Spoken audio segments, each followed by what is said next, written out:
आज इसके पहले जो हम लोगों ने पढ़ा विद्युत क्षेत्र रेखाएं, है ना। तो आज हम पढ़ेंगे वैद्युत द्विध्रुव।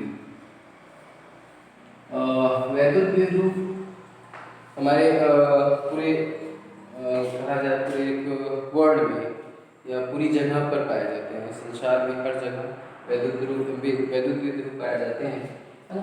कुछ वैद्युत द्विध्रुव हम किसको कहेंगे, सबसे पहली बात ये आती है। तो वैद्युत द्विध्रुव के लिए एक छोटा सा एग्जांपल हम लेते हैं, NaCl, है ना।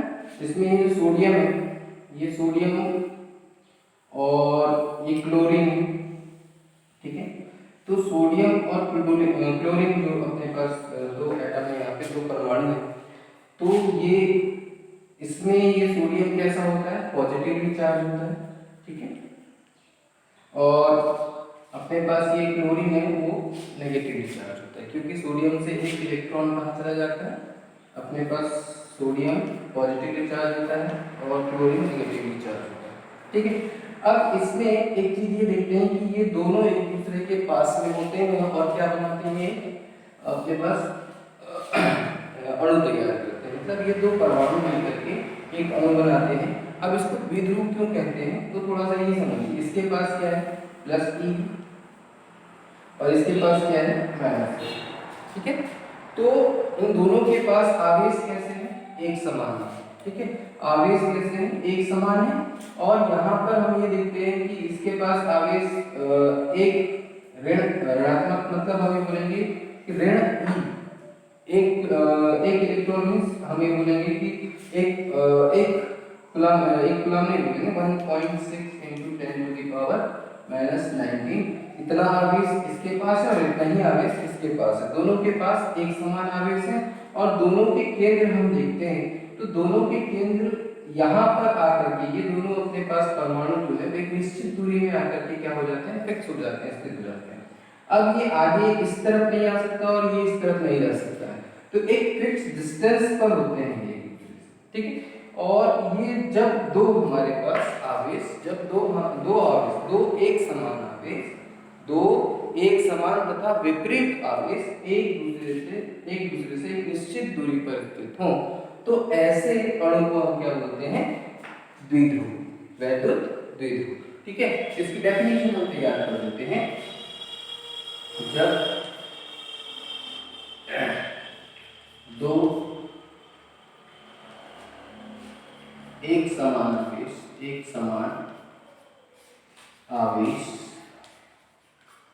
एक समान विपरीत आवेश कहते हैं, विपरीत आवेश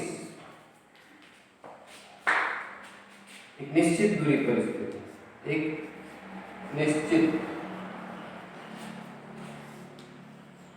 दूरी पर स्थित हो, तो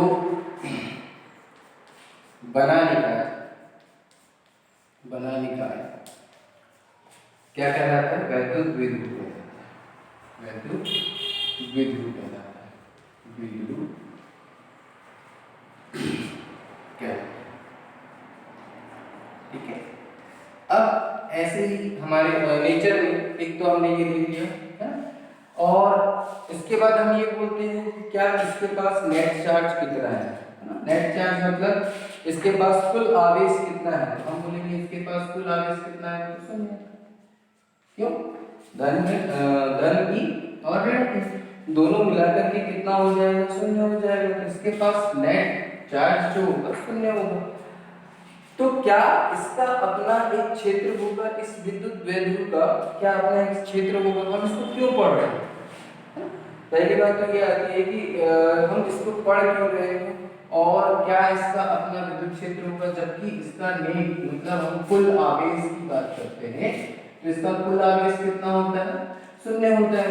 जब इसका कुल आवेश शून्य होता है तो क्या इसके अंदर विद्युत क्षेत्र होगा, तो हमने ये देखा कि भाई ये जो आवेश है वो क्या एक ही केंद्र पर स्थित है, प्लस और माइनस एक ही जगह पर है।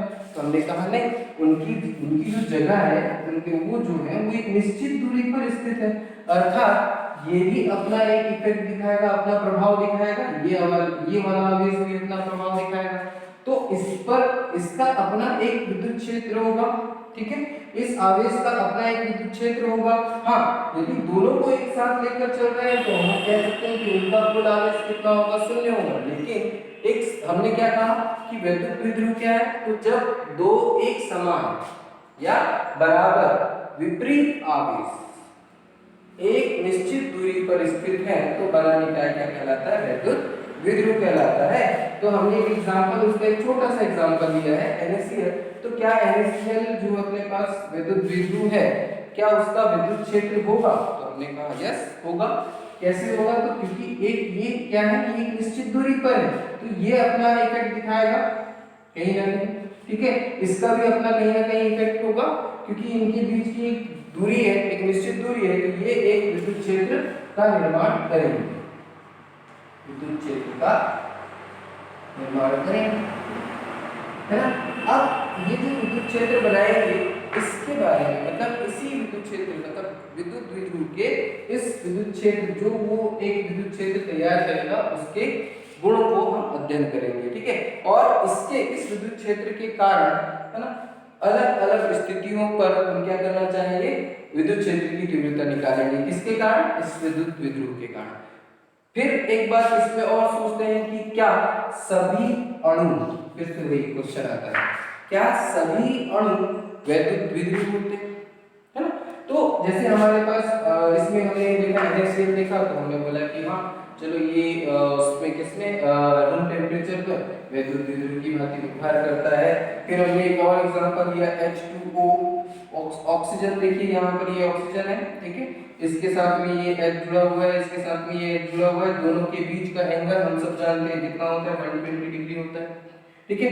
ये पॉजिटिव, इसका जो परिणामी प्लस आवेश होगा वो कहाँ होगा, यहाँ होगा ये प्लस, और इसका जो केंद्र होगा, इस प्लस आवेश का केंद्र कहाँ, इस बीच में होगा, ये हो गया, और इसका केंद्र कहाँ होगा, तो यहाँ पर होगा, ठीक है।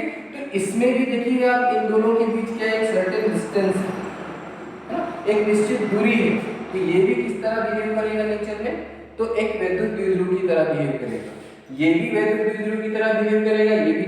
अब हम बात करते हैं एक अलग अणु की बात करता हूं मैं, एक CO2 लेता हूं, ठीक है। इस CO2 लेने पर अब हम इस CO2 को थोड़ा सा अध्ययन करते हैं। तो यहाँ पर देखिए CO डबल O यहाँ पर ले लीजिए, ये डबल O, ठीक है। तो यहाँ पर देखिए ये यहाँ पर ये ऋण, ये यहाँ पर, ठीक है। तो यहाँ पर अपने पास क्या है, ये धन, क्योंकि इसमें ये क्या है, ये क्या करेगा, थोड़ा सा पॉजिटिव नेचर दिखाएगा, ये नेगेटिव नेचर दिखाता है, ये हम लोग जानते हैं, ठीक है। तो इन दोनों का जो मिडिल होगा वो कहाँ होगा, यहीं पे होगा, और इसका सॉरी, इन दोनों का जो केंद्र होगा, इन दोनों का परिणामी जो केंद्र होगा वो यहाँ पर होगा, और प्लस भी कैसा होगा, तो प्लस भी यहाँ पर होगा, ठीक है। तो दोनों का केंद्र कैसा है, एक ही जगह पर, दोनों आवेशों का, यहाँ पर ऋण आवेश, ये भी ऋण आवेश है, इन दोनों का केंद्र हमने बोल दिया यहाँ पर, इसका धन का भी यहीं पर।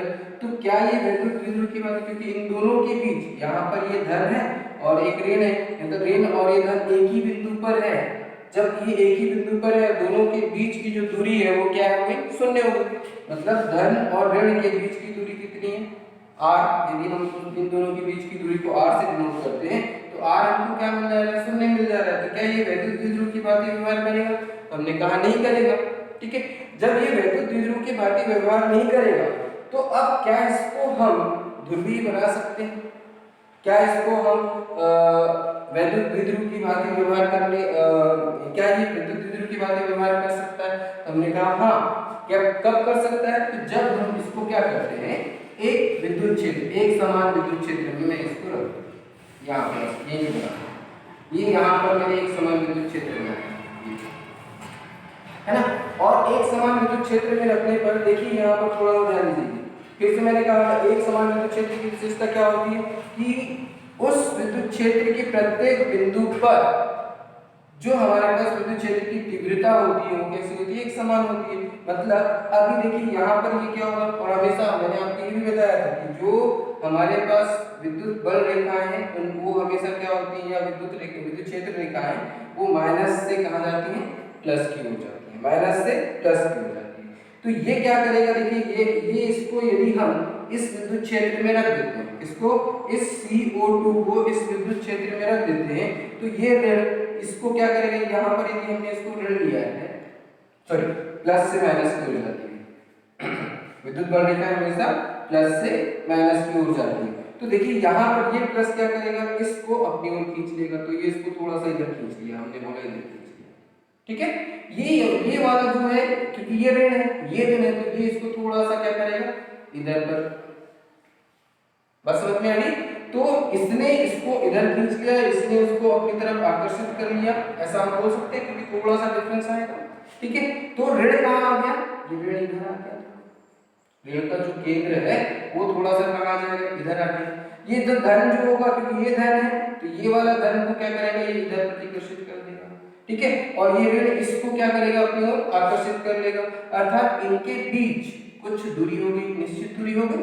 अर्थात अब जब हमने इसको इस CO2 अणु को हमने किसी विद्युत क्षेत्र में रखा, तो ये भी कैसा हो गया, विद्युत द्विध्रुव की भांति व्यवहार करने लगा। इस तरह से हम देखते हैं कि हमारे नेचर में दो तरह के अणु पाए जाते हैं या पदार्थ पाए जाते हैं। एक को हम बोलते हैं ध्रुवीय पदार्थ, क्या बोलते हैं, ध्रुवीय पदार्थ, जो क्या होते हैं, डाइपोल के रूप में, या फिर हम बोलेंगे जो इलेक्ट्रिक डाइपोल के रूप में सामान्य रूप में भी रहते हैं, ठीक है। एक होते हैं अध्रुवीय पदार्थ, अध्रुवीय पदार्थ। तो इस तरह से हमने ये देखा कि हमारे जो नेचर में है ना, दो तरह के पदार्थ पाए जाते हैं, ध्रुवीय पदार्थ और अध्रुवीय पदार्थ। अध्रुवीय पदार्थ को हम यदि डाइपोल में, इलेक्ट्रिक डाइपोल में या ध्रुवीय विद्युत द्विध्रुव के रूप में बदलना चाहते हैं, या एक द्विध्रुव के रूप में बदलना चाहते हैं, तो उसको हम क्या करना होगा, उस पर एक बाहर से अब एक चीज हमको समझ में आ गई। देखिए यहाँ पर क्या हुआ, तो यहाँ पर ये दोनों के जो अपने पास ये अलग अलग थे विद्युत क्षेत्र में, है ना। तो हमने ये कहा कि अध्रुवीय पदार्थ पर हम अध्रुवीय पदार्थ को भी ध्रुवीय बना सकते हैं। कैसे क्या करके बना सकते हैं, तो उसको हम किसी एक विद्युत क्षेत्र में रख दें, तो अध्रुवीय पदार्थ भी ध्रुवीय पदार्थ की भांति व्यवहार करेगा। अब ये क्वेश्चन आता है कि ध्रुवीय पदार्थ हम किसे कहेंगे, तो ध्रुवीय पदार्थ वे पदार्थ होते हैं जिनके जो ऋणात्मक आवेश और धनात्मक आवेश के जो केंद्र हैं, उनके बीच कुछ एक निश्चित दूरी होती है, दो समान आवेश और उनके बीच एक निश्चित दूरियां होती हैं, उसको हम कहेंगे ध्रुवीय पदार्थ, ठीक है। अध्रुवीय पदार्थ जिनमें धनात्मक आवेश और ऋणात्मक आवेश का केंद्र जो होता है वो कैसा होता है, एक ही होता है ना। जैसे हमने एक एग्जांपल देखा, तो ये हमारे पास CO2 किसका एग्जांपल है, CO2 CH4, ये किसके एग्जांपल है, ये अध्रुवीय पदार्थ के एग्जांपल। इनका केंद्र जो होता है वो क्या होता है, एक ही जगह होता है, इनका केंद्र एक ही जगह होता है, इसीलिए ये क्या कहलाते हैं। किनका केंद्र की बात कर रहा हूं, ध्यान से फिर से उस चीज को रिमाइंड कीजिए। मैंने क्या कहा, धन आवेश और ऋण आवेश का जो केंद्र होता है, यदि वो केंद्र बिंदु किसका, धनावेश तथा ऋण आवेश का जो केंद्र बिंदु होता है वो एक ही बिंदु पर होता है, जिन अणुओं में उनका केंद्र एक ही बिंदु पर होता है, वे जो अणु होंगे वो क्या कहलाएंगे, अध्रुवीय पदार्थ, या वे पदार्थ जिनमें धन आवेश तथा ऋण आवेश का केंद्र एक ही बिंदु पर होता है, वो क्या कहलाते हैं, अध्रुवीय पदार्थ। तथा ध्रुवीय पदार्थ जिनमें धन आवेश, फिर से अध्रुवीय पदार्थ वे पदार्थ होते हैं जिनमें धन आवेश तथा ऋण आवेश के बीच एक निश्चित दूरी होती है ना। तो उस पदार्थ को हम क्या कहेंगे, या क्या कहेंगे, ध्रुवीय पदार्थ कहेंगे, ठीक है। इस डेफिनेशन को आप सुनकर भी लिख सकते हैं, लिखने की आवश्यकता नहीं है, ठीक है। तो आप इसको समझ गए कि ध्रुवीय पदार्थ किसको कहेंगे, अध्रुवीय पदार्थ किसे कहेंगे। तो ध्रुवीय पदार्थ के एग्जांपल में आप देखिए क्या क्या हो जाता है, तो इसके एग्जांपल में आप NaCl लिख सकते हैं, ये एग्जांपल है अध्रुवीय पदार्थ के। ध्रुवीय पदार्थ के एग्जांपल NaCl है, ठीक है, H2O है, ठीक है, इसमें H2SO4 है, ये ठीक। तो इस तरह से आप ये देख रहे हैं कि ध्रुवीय पदार्थ जो है, ध्रुवीय पदार्थ वो NaCl, ये एग्जांपल है उसके, अपने जो रियल लाइफ में अपन एग्जांपल देखते हैं तो इस तरह के एग्जांपल मिल जाते हैं। और अध्रुवीय पदार्थ के एग्जांपल में आप CO2 है ना, CH4 ये आप ले सकते हो, ठीक है। तो इस तरह से हमने ये देखा कि वैद्युत द्विध्रुव किसको कहेंगे, वैद्युत द्विध्रुव हम किसको कहेंगे, जब दो एक समान आवेश, एक समान विपरीत आवेश एक दूसरे से एक निश्चित दूरी पर स्थित हो तथा इससे जो बला निकाय होता है वो क्या कहलाता है, वैद्युत द्विध्रुव कहलाता है। अब हम थोड़ा सा ये जानने का प्रयास करेंगे। अच्छा, फिर से एक क्वेश्चन आपको आ जाए कि देखिए एक हमारे पास सिंगल बिंदु आवेश है, इस बिंदु आवेश का अपना क्या होता है, एक निश्चित विद्युत क्षेत्र होता है, ठीक है। ये जो हमारे पास बिंदु आवेश है इसका अपना एक निश्चित विद्युत क्षेत्र होता है, इसका अपना एक एरिया होता है, ठीक। तो वैद्युत द्विध्रुव पर तो कुल आवेश कितना, ये आवेश, इसमें इसको भी केवल एक मान लो धनावेशित कण, इसका अपना एक विद्युत क्षेत्र, यहाँ पर धन और ऋण दोनों है, मैंने क्या कहा कुल आवेश शून्य होता है। फिर चूंकि उनके बीच एक निश्चित दूरी होती है अर्थात वो क्या करेंगे, अपना अपना एक इफेक्ट देंगे और उस इफेक्ट के कारण उसमें विद्युत क्षेत्र की तीव्रता होती है या विद्युत क्षेत्र होता है, और विद्युत क्षेत्र वो जो विद्युत क्षेत्र होता है उसके कारण हम क्या निकालेंगे, विद्युत क्षेत्र किसी बिंदु पर विद्युत क्षेत्र की तीव्रता, और ये सारी चीजें देखेंगे। लेकिन अब इसके इसका जो एक गुण है जो हम पढ़ने वाले हैं उसको हम थोड़ा सा स्टडी करते हैं। देखिए क्या होगा, ये वैद्युत हमारे पास वैद्युत द्विध्रुव है, ये सारी चीजें आप नोट कर लेंगे, ठीक है। तो अब देखिए यहाँ पर हमने क्या रखा, एक समान विद्युत क्षेत्र, फिर से वही बात, एक समान विद्युत क्षेत्र, जैसे ही मैंने यहाँ पर इस तरह से मैंने किया है तो आपके दिमाग में फटाक से आ जाना चाहिए, क्योंकि मैं पिछले क्लास में आपको ये बता चुका हूँ कि ये हमेशा प्लस से माइनस की ओर जाता है, ठीक। तो मैंने एक वैद्युत द्विध्रुव यहाँ पर रखा, ठीक है, मैंने मान लीजिए वैद्युत द्विध्रुव यहाँ पर रखा, तो क्या होगा, फिर एक समान विद्युत क्षेत्र में मैंने एक वैद्युत द्विध्रुव को इस तरह से रखा, ठीक है। यहाँ पर हमारे पास एक समान विद्युत क्षेत्र ये हो गया है ना, ये प्लस से माइनस की ओर जा रहा है, हमने ये वैद्युत द्विध्रुव को यहाँ पर रखा, तो क्या होगा, तो वैद्युत द्विध्रुव के पास क्या होते हैं, दो एक समान तथा विपरीत आवेश। एक समान मतलब मैंने क्या कहा, यदि इसका आवेश Q है तो इसका आवेश भी क्या होगा Q, बट नेचर कैसा होगा इसका, तो एक का प्लस होगा और एक का माइनस होगा, ठीक है। तो दोनों विपरीत आवेश होंगे लेकिन परिमाण इन दोनों का क्या होगा, सेम होगा, परिमाण कैसा होगा, सेम होगा। इसको मैं थोड़ा सा ऐसे भी लिख देता हूँ, एक या करके आप इसको थोड़ी सी परिभाषा को और चेंज कर सकते हैं, जब दो समान परिमाण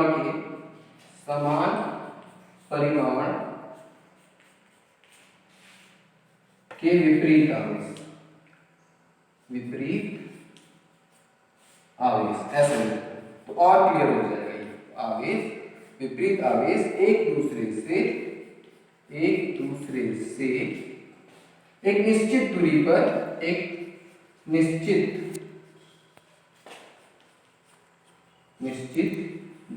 पर स्थित हो तो बला निकाय क्या कहलाएगा, वैद्युत द्विध्रुव कहलाएगा, वैद्युत द्विध्रुव कहलाता है, ठीक है। ये हमने ले लिया, ठीक है। ये देखो एक ऐसा भी लिख सकते हो, ऐसा भी, कोई गलत नहीं, ठीक है। अब यहाँ पर हम ये देखते हैं कि देखिए यहाँ पर हमने एक समान विद्युत क्षेत्र ले लिया, ठीक है, ये ले लिया, इस पर हमने वैद्युत द्विध्रुव को रखा, तो देखिए ये प्लस इस माइनस पर क्या लगाएगा, क्योंकि हमने यहाँ पर देखा है आवेश का परिमाण समान है, तो इस पर जो लगने वाला बल होगा वो भी कैसा होगा, यहाँ पर लगने वाला बल वो भी एक जैसा होगा, और ये क्या करेगा, इसको देखिए यहाँ पर ये धन क्या करेगा, इसको अपनी ओर लाने का प्रयास करेगा इधर, मतलब यहाँ पर ये धन के कारण इस विद्युत क्षेत्र में जैसे हमने इसको रखा वैद्युत द्विध्रुव को, तो ये धन के कारण ये इसको इस पर किधर बल लगाएगा, इस तरफ बल लगाएगा, और ये इस पर किधर बल लगाएगा, इस तरफ बल। यदि मैं इसको ऐसे रख देता, मान लीजिए इसको मैंने ऐसे रखा होता, तो देखिए यहाँ पर ये इस पर इधर बल लग रहा होगा, और वो बल कितना लगेगा, तो हमें पता है कि विद्युत क्षेत्र पर जो बल लगता है वो कितना होता है, Q इंटू E, कितना होता है, Q इंटू E। इसका जो आवेश है, इस आवेश पर इस विद्युत क्षेत्र, ये विद्युत क्षेत्र है, ठीक है। तो और यहाँ पर इस पर कितना लगेगा, इस पर भी जो बल लगेगा वो कितना होगा, Q इंटू E, तो आप कोई भी किसी भी तरह का आप मतलब विद्युत द्विध्रुव को ऐसा भी रख सकते हैं, ऐसा भी रख सकते हैं। लेकिन आपने ये देखा, हमने यहाँ पर क्या देखा, हमने ये देखा कि ये विद्युत क्षेत्र जो है इस माइनस q आवेश पर क्या किधर बल लगा रहा है, इस दिशा में बल लगा रहा है, और ये किधर लगा रहा है, इस दिशा में बल लगा रहा है। ठीक है, एक इधर लगा रहा है और एक इधर लगा रहा है, मतलब इस तरह का बल लग रहा है ऐसा, है ना। और हमने 11th क्लास में ये पढ़ा हुआ है कि जब दो बराबर बल एक ही क्रिया रेखा पर कार्यरत हो तब वहां पर क्या बनता है, तो हमने बोला वहां पर क्या बनता है, टॉर्क। क्या बनता है, टॉर्क। टॉर्क इसको हम क्या बोलते हैं, बल आघूर्ण, बल आघूर्ण, है ना। इसका मतलब यहाँ पर एक भाई बल ही बनता है, यहाँ पर भी वही बल है। दो बराबर बल, मैंने क्या कहा था, इसमें हमने 11th क्लास में पढ़ा था, जब दो बराबर बल, ठीक है, एक ही क्रिया रेखा के अंतर्गत, है ना, कार्यरत हो तो वहां पर क्या उत्पन्न होता है, बल आघूर्ण। ठीक है, और ये जो आघूर्ण है वो हम कैसे निकालते हैं, तो ये भी आप लोग जानते हैं। ठीक है, तो हम आघूर्ण का मतलब सीधी सी बात है, जो भी अपने पास क्वांटिटी, जैसे बल आघूर्ण को हम कैसे निकालते हैं, बल एक बल विरुद्ध लंबवत दूरी F इंटू R। इसी तरह से ये द्विध्रुव है, ठीक है, ये क्या है, द्विध्रुव है, तो इसका भी हमको क्या निकालना होगा, आघूर्ण।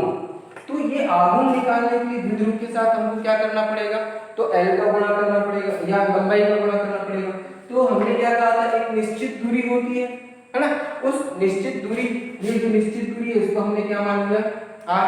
तो ठीक है, यहाँ पर देखते हैं, यदि हमने ये वैल्यू द्विध्रुव लिया, ठीक है, तो इसका जो इस विद्युत क्षेत्र पे रखने पर जो इफेक्ट होगा, इसका जो प्रभाव होगा वो कैसा होगा, तो हमने क्या कहा, इसको इस तरह से रखा, तो ये क्या करेगा, इस तरह से घूमेगा। इसमें क्या काम कर रहा है, तो बल आघूर्ण काम कर रहा है। कितना बल आघूर्ण होगा, तो किस पर निर्भर करेगा, तो हम बोलेंगे इस आवेश पर। ये इस आवेश का मान जितना ज्यादा होगा, है ना, उस इस पर लगने वाला बल, इस द्विध्रुव पर लगने वाले बल का मान उतना ज्यादा होगा, तो इस आवेश पर निर्भर करेगा। ठीक है, तो हम यहाँ पर किसके बारे में पढ़ेंगे, देखिए यहाँ पर हमारे पास क्या है, Q प्लस Q और ये माइनस। ठीक है, यहाँ पर ये जो दोनों के बीच जो एक निश्चित दूरी होती है उसको हम किससे दिखाते हैं, 2L से दिखाते हैं।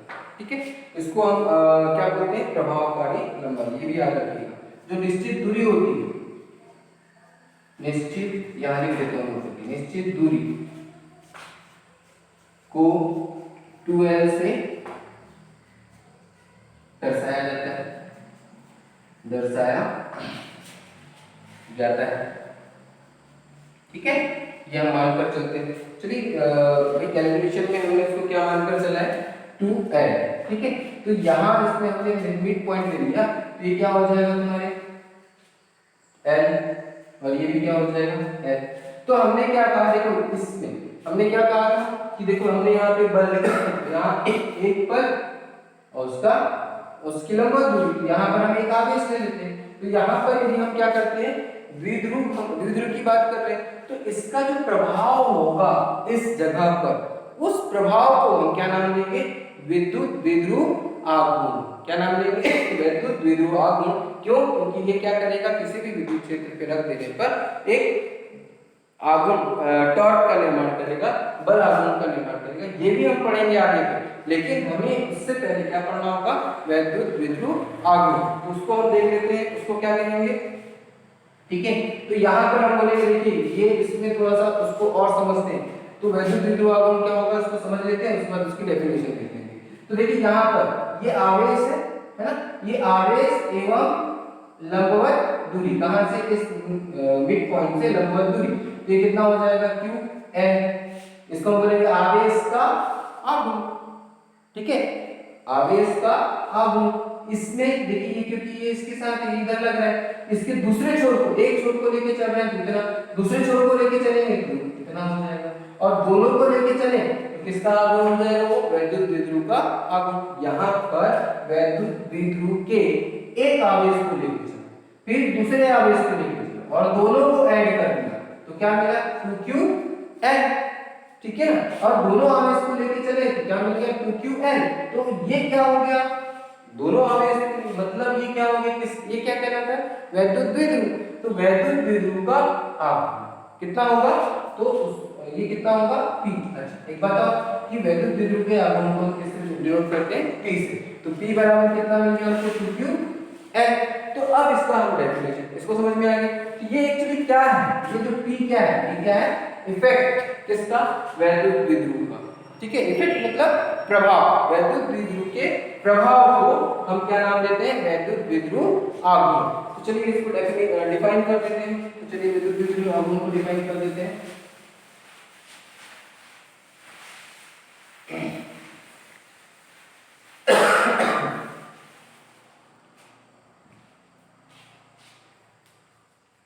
वैद्युत द्विध्रुव आघूर्ण। तो वैद्युत द्विध्रुव आघूर्ण ये क्या होगा, इसको हम किससे प्रेजेंट करते हैं, तो P से प्रेजेंट करते हैं। तो हम यहां पर लिखेंगे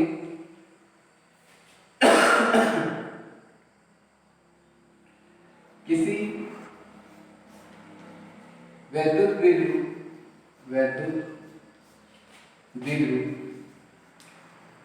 द्विध्रुव के एक आवेश एवं दोनों आवेशों के मध्य निश्चित दूरी 2l, या इसी को अपन क्या नाम देते हैं, प्रभावकारी लंबाई। प्रभावकारी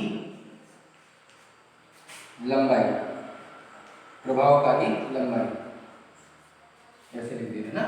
इसी को हम नाम दे देते हैं 2l, ये एक निश्चित दूरी बोल देते हैं। उसी को हम क्या बोलते हैं, प्रभावकारी लंबाई के गुणनफल को क्या बोलते हैं हम, वैद्युत द्विध्रुव आघूर्ण। तो देखिए वैद्युत द्विध्रुव आघूर्ण कहते हैं इसे P से प्रदर्शित किया जाता है,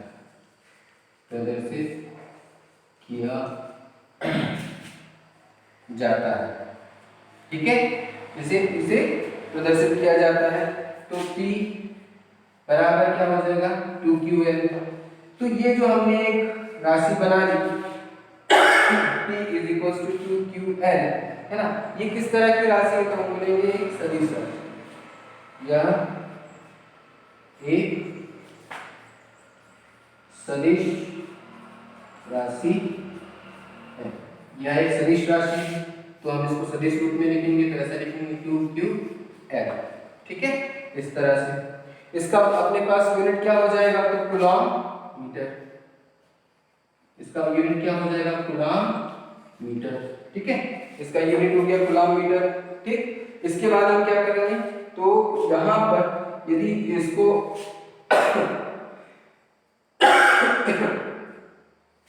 यह एक सदिश राशि है और ये अपने पास इससे प्रदर्शित कर दिया, ठीक है। अच्छा दिशा क्या होगी, सदिश राशि है तो दिशा, तो द्विध्रुव आघूर्ण की जो दिशा होगी, द्विध्रुव आघूर्ण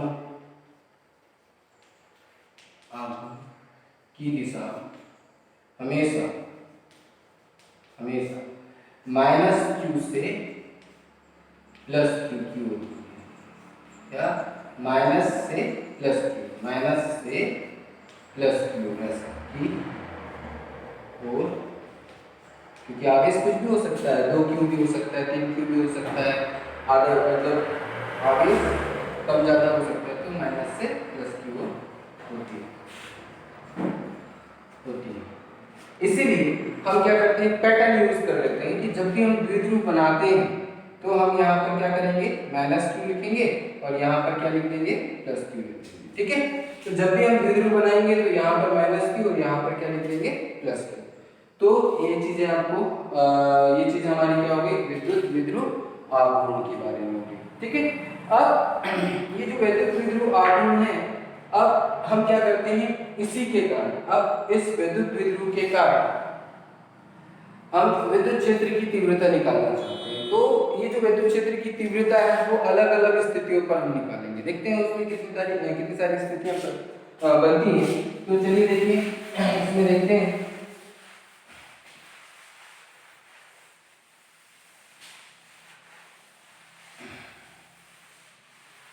और ये चीज हमेशा याद रखिएगा कि विद्युत विद्युत किसे कहते हैं, तो फिर से मैं बता रहा हूं, दो समान परिमाण, तो दोनों का परिमाण कैसा होता है, समान होता है, लेकिन दोनों की प्रकृति कैसी होती है, विपरीत होती है। परिमाण समान होता है, प्रकृति विपरीत होती है।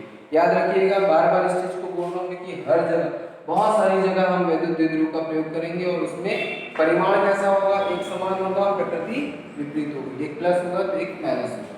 ठीक है, अब हम देखते हैं एक विद्युत विद्युत है, तो इसमें हम इस विद्युत विद्युत के कारण, इस विद्युत विद्युत के कारण कौन कौन सी स्थितियों पर हम क्या कर सकते हैं, विद्युत क्षेत्र की तीव्रता निकाल सकते हैं, वो चीज हम यहाँ पर देखते हैं। तो देखिए यहाँ पर मैंने माइनस क्यू, यहाँ पे मैंने प्लस क्यू रखा, दोनों का परिमाण समान है, प्रकृति विपरीत है, प्रकृति एक माइनस है एक प्लस।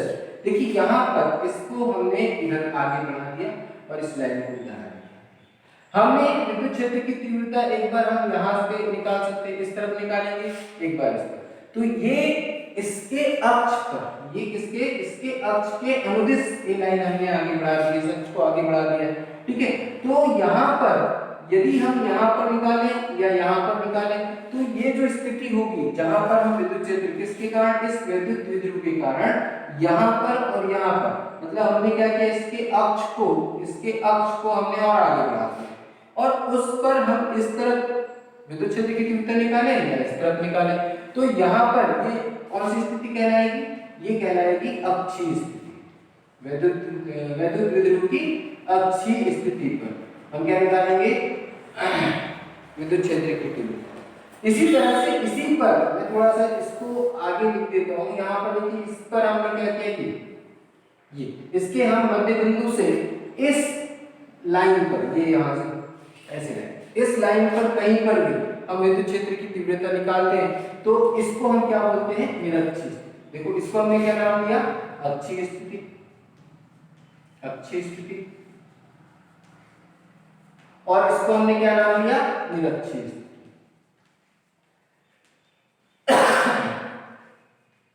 तो हम यहाँ पे विद्युत क्षेत्र की तीव्रता निकालने के लिए मैंने बार बार आपसे कहा था, इसके पहले भी समझाया था कि जब भी हम विद्युत क्षेत्र की तीव्रता निकालना है हमको, तो हम क्या करेंगे, कंसीडर करके मान कर चलेंगे कि यहाँ पर कोई एक बिंदु P है जिस पर एक परीक्षण धनावेश रखा हुआ है।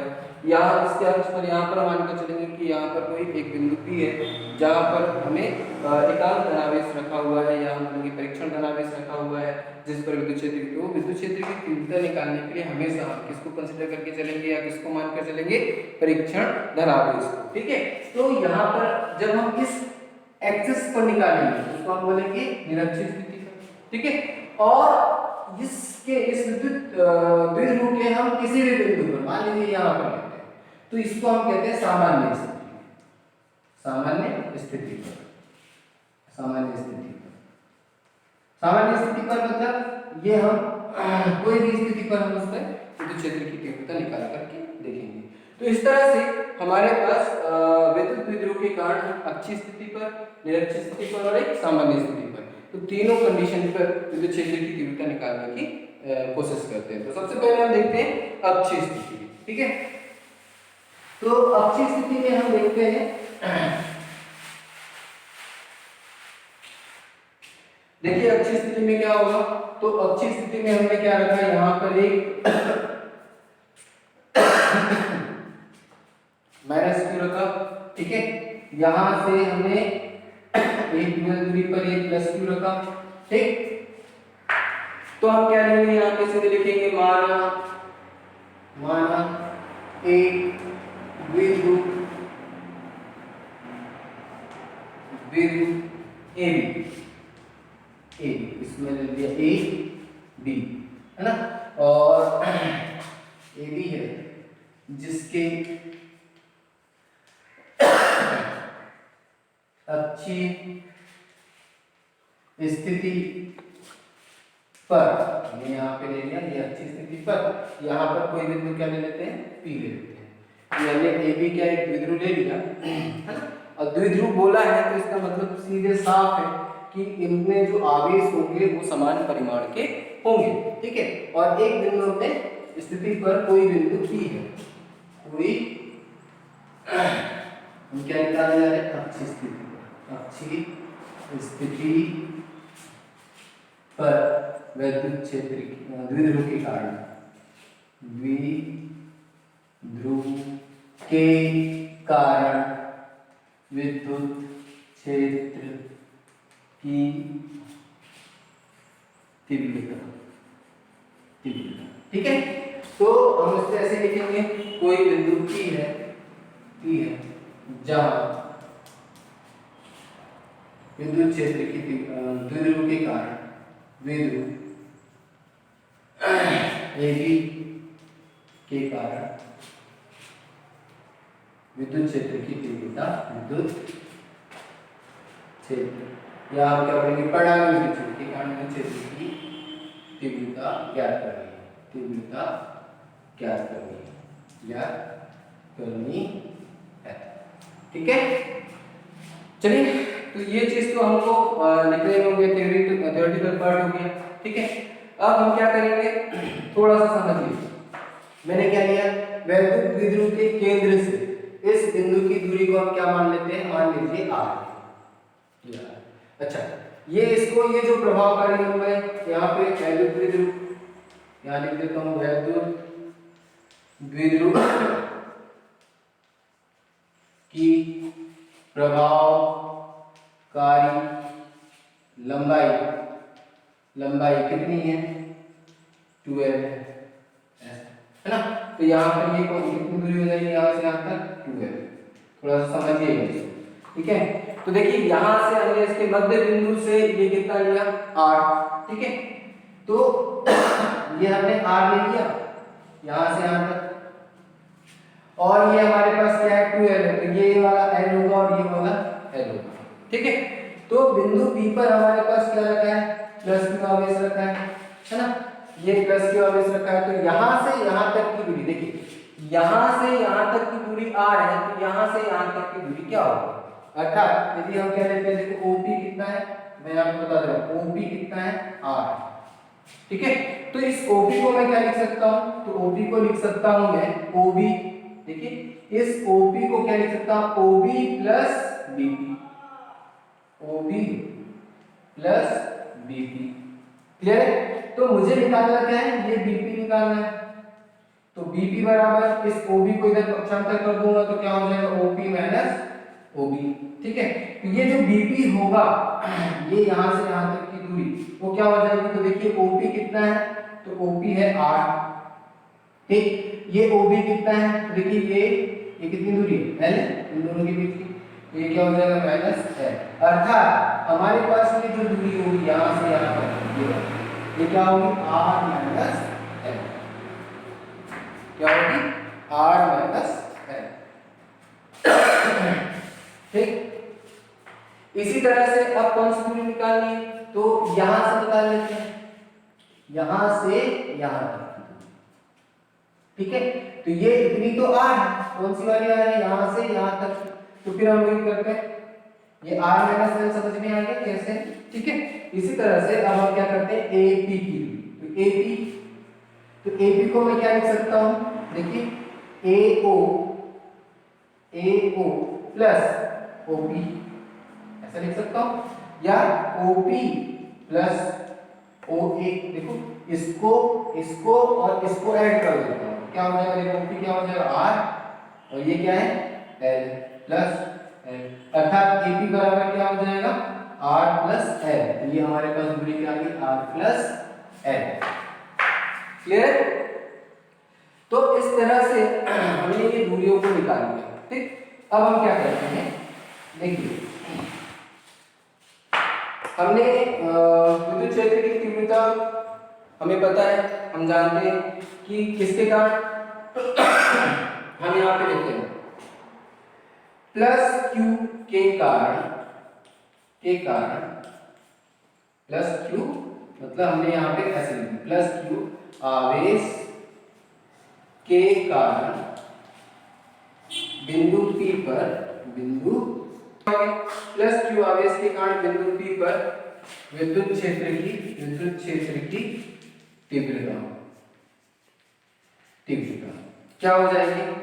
हमने इसको बोला यहाँ लिख दिया E प्लस क्यू, ऐसा लिख देता हूँ, ठीक है। तो क्या हो जाएगा? देखिए 1 हम जानते हैं कि देखिए यहाँ पर प्लस क्यू के कारण इस बिंदु P पर, तो ये इसके बाद में क्या हो जाएगा 1/4 pi epsilon not Q upon, बताइए इन दोनों के बीच की दूरी कितनी है ना भाई? विद्युत क्षेत्र की तीव्रता हम ऐसे ही निकालते हैं, तो इन दोनों के बीच की दूरी क्या है? तो हमने बोला r माइनस l का स्क्वायर, ठीक है। ये हो गया समीकरण। इसी प्रकार माइनस क्यू आवेश के कारण बिंदु P पर विद्युत क्षेत्र की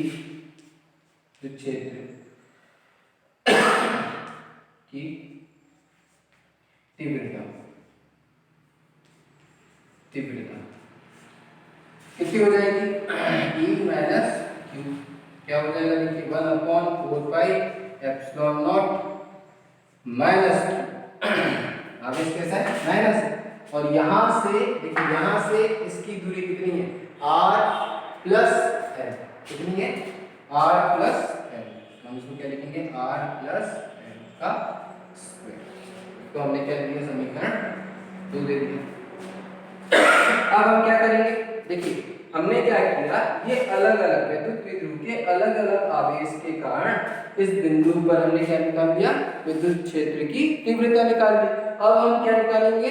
तो विद्युत द्विध्रुव के कारण कुल विद्युत क्षेत्र की तीव्रता, किसके कारण? हम लिखेंगे विद्युत द्विध्रुव AB के कारण कुल विद्युत क्षेत्र की तीव्रता क्या हो जाएगा? E टोटल ले लेता हूं, ठीक है। क्या हो जाएगा? E plus Q plus E minus Q, ऐसा लिखते हैं, ठीक है। अब दोनों का वैल्यू यहाँ पर रख देते हैं, देखते हैं क्या मिलता है। E टोटल हमने लिखा 1/4 pi epsilon not Q upon r minus l का होल स्क्वायर, माइनस देखिए ये अपने पास क्या है? माइनस है ना, तो यदि मैं यहाँ पे प्लस करूंगा तो ये माइनस क्या करेगा? इस प्लस को माइनस कर देगा, तो ये मैंने यहाँ पे माइनस कर दिया। ये माइनस क्यों आ सकते हैं? यहाँ पर ये जो माइनस क्यू है, ये माइनस क्यू, इसको क्या कर देगा? इस प्लस को माइनस कर देगा, ठीक है। 1/4 pi epsilon not Q upon r plus l का, देखिए यहाँ से क्या कॉमन आ रहा है? हमने बोला q upon 4 pi epsilon naught, ये कॉमन आ जाता है, तो अंदर में क्या बच जाएगा? 1 माइनस r माइनस l का whole square minus 1 upon r plus l का होल स्क्वायर, ये मिल जाता है, ठीक है। अब इसको आगे और सॉल्व करते हैं। तो मैंने क्या किया भाई? सीधे सीधे यहाँ पर ऐसे गुणा कर दिया, ठीक। तो यहाँ पर देखिए क्या हो जाएगा? q अपॉन 4 पाई, पूरा मैथमेटिकली है, तो हमारे पास क्या हो जाएगा? देखिए इसका जब इधर करेंगे तो ये हो जाएगा r प्लस l का whole square minus r minus l का होल स्क्वायर अपॉन क्या हो जाएगा? r माइनस l का whole square r plus l का होल स्क्वायर। मैं पूरी तरह से करके बता देता हूँ, ठीक है। तो देखिए क्या हो जाएगा यहाँ पर, इसको आप लोग नोट कर लेंगे।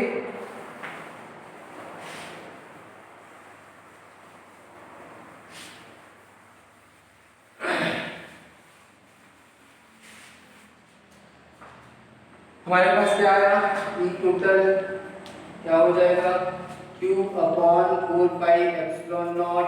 अब देखिए यहाँ पे मैं क्या करूँ? a प्लस b का होल स्क्वायर तो a square plus b square plus 2ab ये मैंने रख दिया। ठीक है, यहाँ पर देखिए माइनस, फिर यहाँ पे माइनस है तो मैंने यहाँ पे ब्रैकेट लगा दिया है क्योंकि माइनस से साइन चेंज होने वाला है। तो यहाँ पर a माइनस b का होल स्क्वायर है तो a square plus b square minus 2ab हमने ऐसे रख दिया अपॉन, यहाँ पर देखिए a minus b a plus b तो क्या हो जाएगा आपका a square minus b square का फॉर्मूला आपका लग गया। कौन सा फॉर्मूला लगा? a square minus b square. ठीक है, तो यहां पर देखिए हमारे पास ये हो गया। ठीक, अब देखते हैं यहां पर इसको और आगे सॉल्व कर लेते हैं। तो 4 पाई एप्सिलॉन नॉट, अब देखिए इसको अपन ओपन करते हैं तो r square plus l square plus 2rl ये minus plus minus r square minus plus minus l square minus minus plus 2rl ये हो जाएगा हमारे पास, ये आ जाएगा r square minus l square का होल स्क्वायर। ये क्या हो गया q upon 4 pi epsilon not.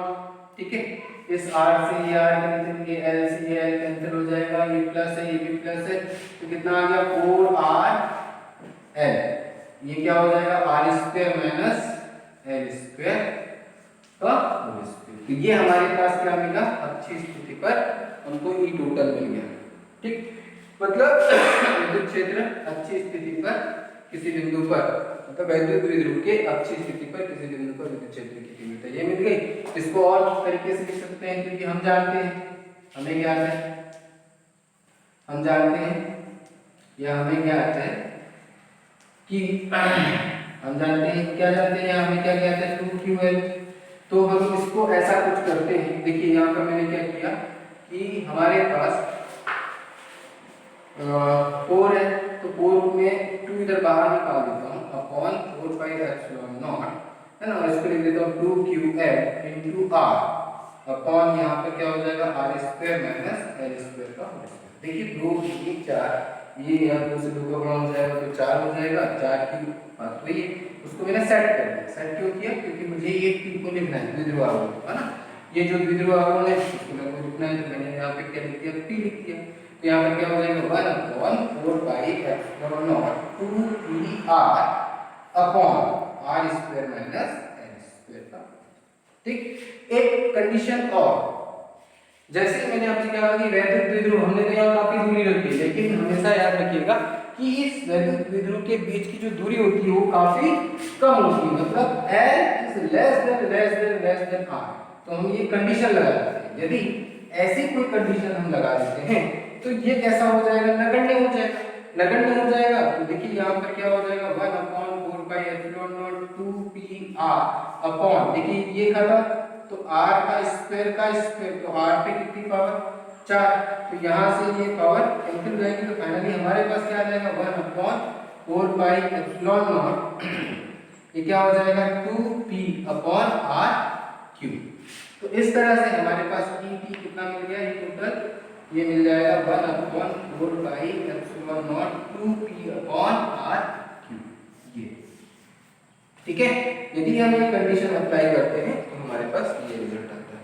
तो अच्छी स्थिति में हमको ये मिल जा रहा है। ठीक, तो अच्छी स्थिति के लिए आप लोग ये इतना निकाल देंगे।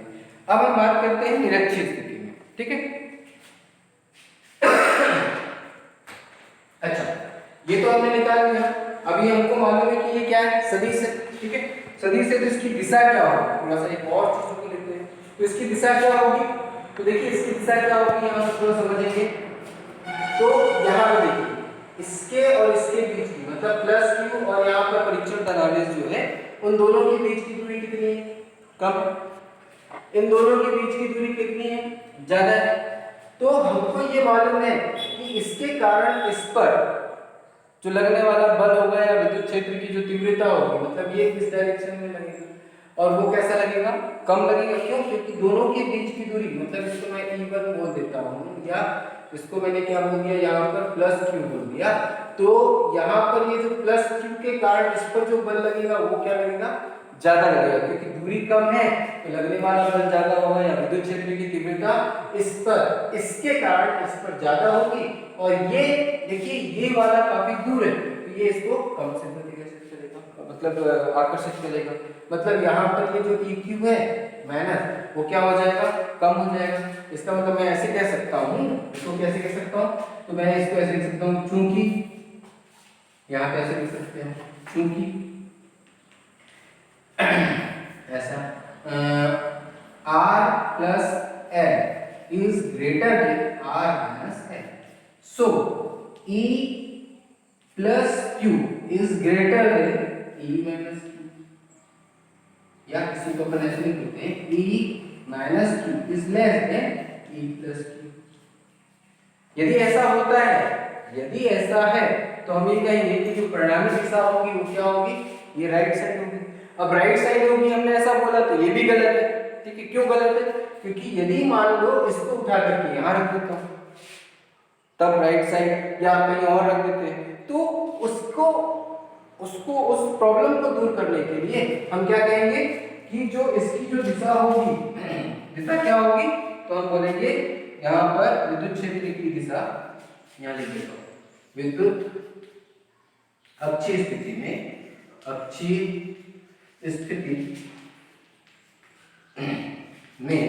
विद्युत क्षेत्र की तीव्रता की दिशा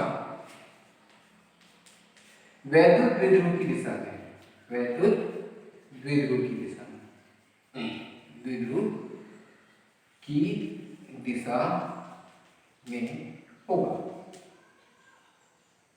होगा, मतलब किसकी दिशा में, डेल पी की दिशा में, डेल पी की दिशा में। यहाँ पे लिख देता हूँ, विद्युत डेल पी की दिशा में, किस दिशा में, देखिए डेल पी की दिशा क्या होगी, माइनस से प्लस की ओर, मतलब इस दिशा में, तो इसकी दिशा भी क्या होगी, इस दिशा में। अब आप थोड़ा सा इसको यहाँ रखकर भी देखिए, यहाँ भी हम इसको रखते हैं, इसमें भी जो दिशा आएगी वो क्या होगी, इस दिशा में ही होगी। तो याद रखिएगा, एक थंब रूल बन गया हमारा, यदि अच्छी स्थिति में होगा, अच्छी स्थिति में किसी भी बिंदु पर हमें विद्युत क्षेत्र की तीव्रता की गणना करनी है, तो उसकी दिशा हमेशा विद्युत क्षेत्र के विद्युत द्विध्रुव की दिशा में ही होगा। ठीक है, एक थंब रूल हमारा बन गया। ठीक, तो इस तरह से आप क्या कर लेंगे, अच्छी स्थिति। अब देखते हैं निरक्षीय स्थिति। अब हम क्या करते हैं यहाँ पर, निरक्षीय स्थिति, निरक्षीय स्थिति। अभी एक्सियल देखा, अब हम उसको क्या लिखते हैं, इसको अक्षीय स्थिति को हम एक्सियल बोल देते हैं, एक्स लिख सकते हैं ना। चलो चलिए तो निरक्षीय स्थिति पे देखिए क्या करेंगे, तो हमारे पास ये वैद्युत द्विध्रुव है, ये ठीक है, यहाँ माइनस क्यू, यहाँ पर हमने प्लस क्यू ले लिया। ठीक है, हम क्या करते हैं, इसके मध्य बिंदु से r दूरी पर, ये r दूरी है, ठीक है, ये r दूरी है, यहाँ पर हमें क्या निकालना है, परिणामी विद्युत क्षेत्र की तीव्रता। तो यहाँ पे हम क्या कंसीडर करके चलेंगे, तो परीक्षण धनावेश, हमें कोई बिंदु ले लेते हैं, यहाँ मान कर चलते हैं कि परीक्षण धनावेश, तो ये वाला जो प्लस है, इस पर ये वाला जो प्लस है, इस पर क्या करेगा, क्योंकि यहाँ पर हमने परीक्षण धनावेश रखा है, तो इस पर जो बल लगा, किस दिशा में लगाया, विद्युत क्षेत्र की तीव्रता होगी किस दिशा में होगी, तो इस दिशा में।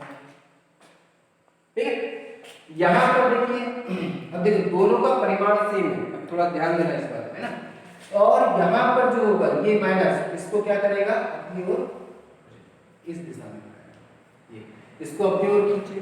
ठीक है, तो जब परिणामी होगा वो किस दिशा में होगा, तो ध्यान दीजिए, यहाँ पर क्या है, इस डायरेक्शन में अपन ने लिया, ठीक है, किस दिशा में लिया, ये इस दिशा में लिया, और इसको हमने किस दिशा में लिया, इस दिशा में लिया। ठीक है, तो इसका जो परिणामी होगा, परिणामी किस दिशा में आएगा, तो परिणामी, अच्छा इससे हम ये भी मान लेते हैं कि ये जो बना कोण है इसको हम क्या मान लेते हैं, थीटा। ये वाला जो बना कोण है इसको हम क्या मान लेते हैं, थीटा। ठीक है, ये हो गया हमारे पास l, ये हो गया l, ये r है, तो ये वाली जो दूरी होगी इसको मैंने a b मान लिया है, तो द्विध्रुव क्या है, a b, वही पिछली बार जैसे ही आप इसको क्या कर लेंगे, लिख लेंगे, माना कोई वैद्युत द्विध्रुव है ना, वैद्युत द्विध्रुव a b है, ठीक है, जिसके मध्य बिंदु से r दूरी पर कोई निरक्षीय स्थिति पर r बिंदु पर कोई बिंदु P है, उस पर हमें विद्युत क्षेत्र की तीव्रता निकालना है। है ना। इस तरह से आप लोग उसको फिर से लिख लेंगे। फिर यहाँ पर देखिए क्या करेंगे, तो हम ये इस बीपी की वैल्यू निकालते हैं। देखिए बीपी का मान कैसे निकालेंगे, तो ये समकोण त्रिभुज बन गया, समकोण त्रिभुज बन गया तो पाइथागोरस प्रमेय के हिसाब से यदि पाइथागोरस प्रमेय इसमें लगा दो तो क्या हो जाता है, बीपी का स्क्वायर इज इक्वल टू क्या हो जाएगा, ओपी का वर्ग धन ओबी का वर्ग। ये पाइथागोरस प्रमेय, तो बीपी का वर्ग बराबर क्या हो जाएगा, देखिए एल का वर्ग प्लस या आर का वर्ग प्लस एल का वर्ग। तो ये बीपी बराबर क्या मिल जाएगा अपन को, यहाँ रूट लग जाएगा R square plus L square. तो यहाँ पर ये मैं ऐसे निकाल दूं, ये दूरी अपने को क्या मिल गई, r square plus L square मिल गई। ठीक है, इसी तरह से इस दूरी को भी निकालेंगे, तो यहाँ पर भी देखिए ये समकोण त्रिभुज बन रहा है, तो ये भी दूरी कितनी मिल जाएगी अपन को, r square plus L square मिल जाएगी। ठीक, तो फिर हम क्या करते हैं किसके कारण, तो निरक्षीय स्थिति पर E प्लस Q के कारण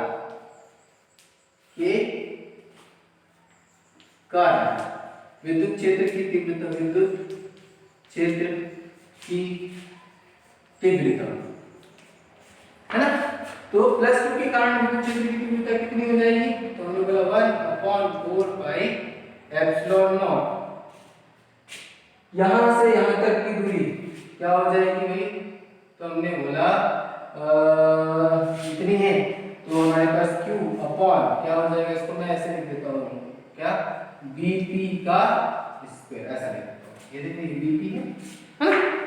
इस तरह से। चलिए -Q के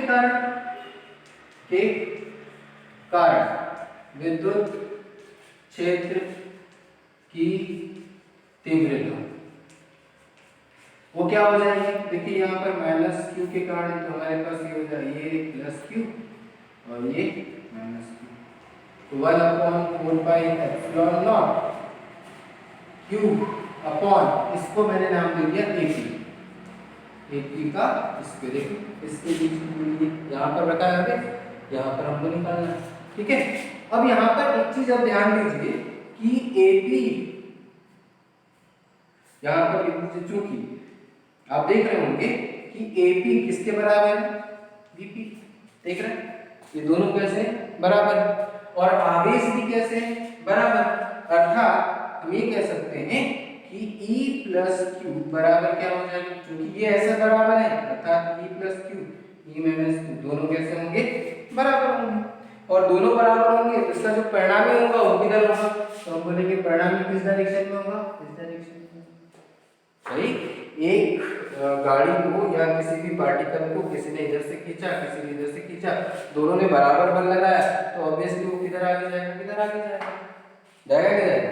ठीक है, तो उसी तरह से यहाँ जो हमारे पास परिणामी होगा, इसको मैंने क्या बोला, निरक्षीय स्थिति है, इसको इक्वेटोरियल या फिर इसको इसका ई टोटल अपन निकाल लेते हैं। ठीक है, तो ई टोटल अपन कैसे निकालेंगे, तो फिर से वही बात, देखिए ये थीटा है और यदि मैं इसको समांतर करूं तो ये रेखा है तिरछी रेखा, तो ये भी एक थीटा है, तो ये भी कितना होगा, थीटा होगा, कितना होगा, थीटा होगा। ठीक है, और यदि ये थीटा है, ये थीटा है, ये थीटा विसंगत कोण होगा, ये थीटा है तो ये वाला भी कितना होगा, थीटा होगा। देखिए ये वाले कोण कैसे कहलाएंगे, एकांतर अंतः कोण, ये वाला कोण कैसा कहलाएगा, संगत कोण, तो संगत कोण बराबर होते हैं, ये भी थीटा मिल गया, ये भी थीटा मिल गया।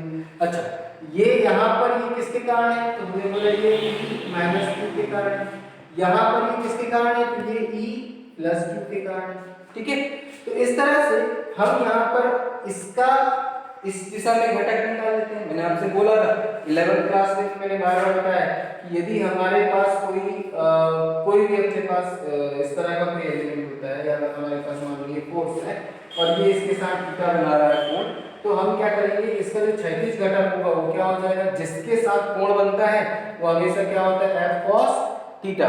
ये इसको मैंने कैलकुलेट करके बताया था क्यों F cos थीटा होता है, वो भी मैंने आपको बताया हुआ है, तो मैं डायरेक्ट यहाँ पर यूज कर रहा हूँ। तो देखिए इसके साथ जो थीटा बन रहा है, तो इस डायरेक्शन में इसका जो घटक होगा, इस दिशा में इसके साथ कोण थीटा बन रहा है, तो इसका जो इस दिशा में घटक होगा वो क्या हो जाएगा, E plus Q cos theta हो जाएगा। ठीक है, इसी तरह से ये जो E माइनस Q है, इसका जो इस दिशा में घटक बन रहा है वो क्या हो जाएगा, तो e minus Q cos theta, दोनों का घटक इस दिशा में। ठीक है, तो अब एक बात और कि इसके क्या करते हैं, हम दो लंबवत घटक बनाते हैं। एक घटक तो ये मिल गया, इसका एक लंबवत घटक ये भी होगा जो क्या कहलाएगा f sin थीटा। तो उसी तरह से इसके भी दो घटक हैं। देखिए एक लंबवत घटक ये हुआ किसका, e प्लस क्यू का एक घटक इस दिशा में क्षैतिज घटक, और एक घटक क्या होगा इस दिशा में, इसको हम क्या बोलेंगे e minus q sine theta, जो ऊपर की ओर लग रहा है। इसी तरह से यहाँ पर है इस दिशा में इस तरह से, तो देखिए यहाँ पर ये ऐसा होता है तो इसका क्षैतिज घटक ये हो गया एक क्षैतिज घटक, इसका लंबवत ऊर्ध्वाधर घटक क्या होगा, नीचे की ओर होगा। उसी तरह से e माइनस क्यू का ऊर्ध्वाधर घटक क्या होगा, ये होगा, तो ये e minus sine q minus sine या sorry e minus q sine theta. तो ये देखिए ये जो हमारे लंबवत घटक हैं, ये दोनों लंबवत घटक e plus Q sine theta, e minus q sine theta, दोनों कैसे हैं, हमने अभी बोला दोनों कैसे बराबर है, अर्थात इनके घटक भी कैसे होंगे, बराबर। तो एक ऊपर की ओर लग रहा है और एक नीचे की ओर लग रहा है, और दोनों कैसे हैं, बराबर है, तो दोनों एक दूसरे को क्या कर देंगे, कैंसिल कर देंगे। तो यहाँ पर मैं लिख देता हूँ e plus Q sine theta तथा e minus q sine theta, मैंने नाम दे दिया है कि विद्युत क्षेत्र की तीव्रता किसके कारण, माइनस क्यू के कारण, उसका साइन थीटा एक घटक है। दोनों कैसे हैं, दोनों लंबवत व बराबर, दोनों विपरीत, दोनों विपरीत, लंबवत की नहीं,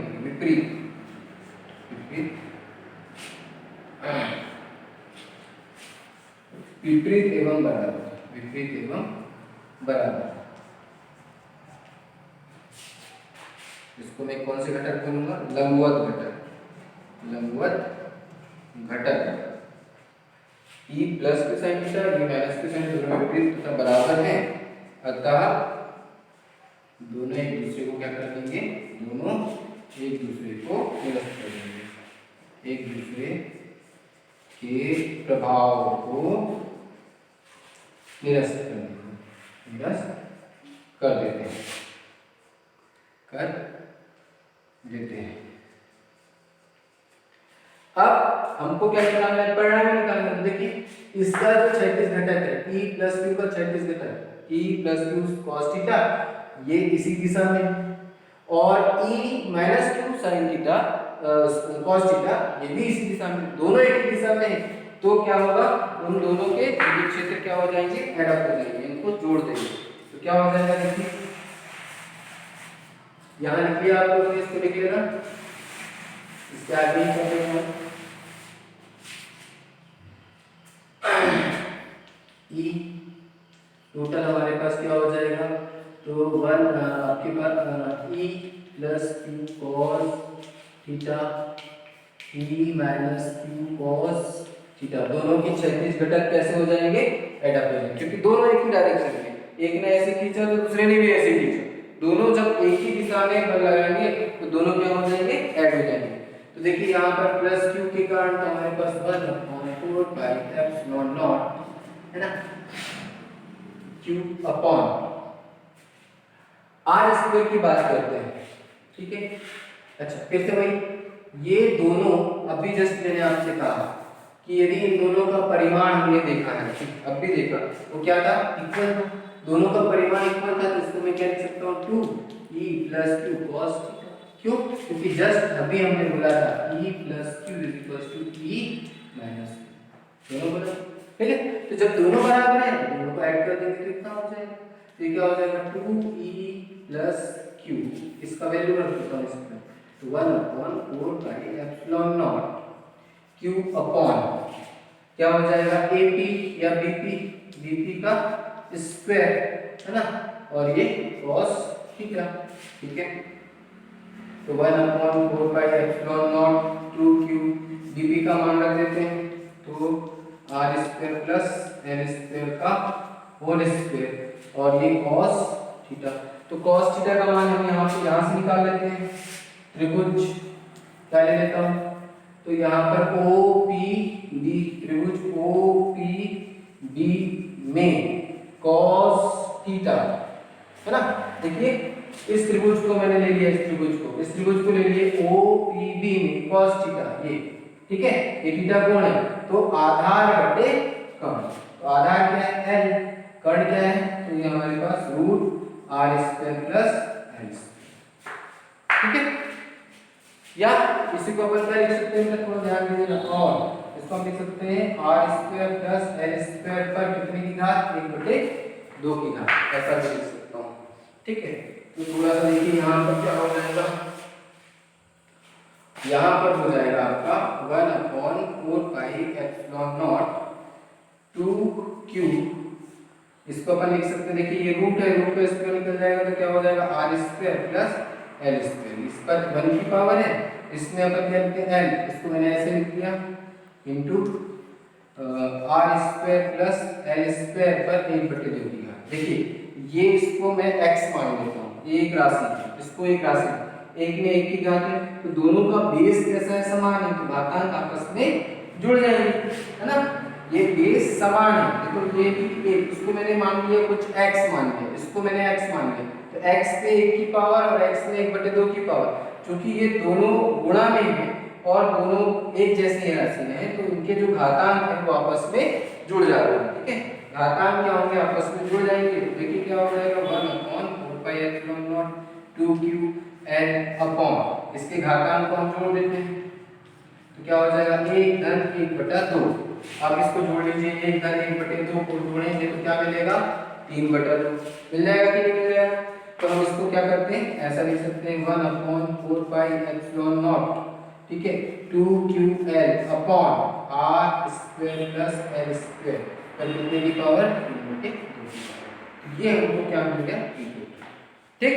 अब यहाँ पर फिर इसको अपन क्या करते हैं, क्योंकि हमको ये मालूम है कि p बराबर क्या होता है 2ql, तो इसको हम क्या लिख सकते हैं, तो 1/4 pi epsilon naught p upon R square plus L square पर 3/2। फिर वही कंडीशन क्या कि l is less than r, बहुत छोटा है किससे, r से, तो यहाँ पर हम l को नेगलेक्ट कर दें, तो नेगलेक्ट कर देंगे तो क्या हो जाएगा, देखिए तो यदि हम r को नेगलेक्ट करते हैं, r को नेगलेक्ट करते हैं तो t टोटल हमारे पास क्या आ जाएगा, देखिए ये हमारे पास आ जाएगा 1/4 pi epsilon naught p R square, अब l तो अपने पास चला गया है ना, तो ये 2 से ये 2 कैंसिल हो गए, तो फाइनली हमको क्या मिल जाएगा 1/4 pi epsilon naught p upon r cube.